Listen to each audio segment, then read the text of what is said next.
L'histoire de Joseph est honnête. Il y a 100 ans, à Pékin, il y avait un homme nommé Joseph. C'est une personne honnête et gentille. Il a suivi sincèrement le chemin de Dieu. Lui et sa femme vivent de l'agriculture comme tous les habitants du village.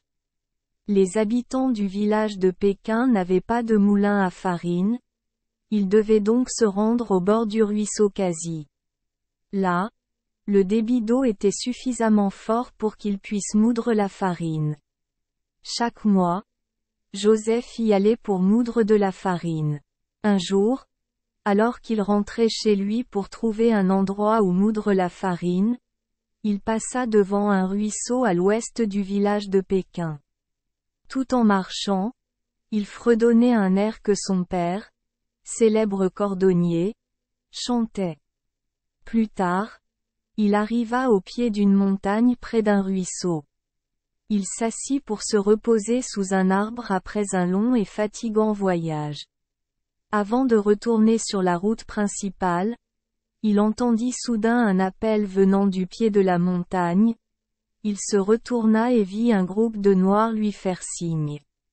Quand Joseph arriva, un vieil homme à la barbe blanche lui dit : « Nous sommes 9 sages. Nous voulons prier mais il manque une personne. Si vous êtes juif, venez prier avec nous. » Joseph attacha son cheval à un bambou et suivit le vieil homme jusqu'au pied de la montagne. Quand les gens en prière sont partis, Joseph était sur le point de partir quand le vieux rabbin lui dit : « Prends ces 3 cailloux et mets-les dans ton sac de farine. Si vous gardez ce secret, votre sac de farine sera toujours plein. Mais si vous le révélez à quelqu'un, votre femme et toute votre famille mourront. » Le vieux rabbin donna 3 cailloux à Joseph puis disparut. Joseph mit 3 cailloux dans le sac et monta à cheval pour rentrer chez lui. 1 mois passa, puis 2 mois et 3 mois, et chaque fois que la femme de Joseph sortait la pâte pour la pétrir, elle voyait encore que le sac de farine était encore plein. Elle était curieuse de savoir pourquoi il en était ainsi. Elle a demandé à son mari, mais il a répondu : « Nous vivons en harmonie mais le samedi et le dimanche nous n'avons pas de travail donc Dieu nous bénit. » Mais la femme n'a pas cru ce que disait son mari.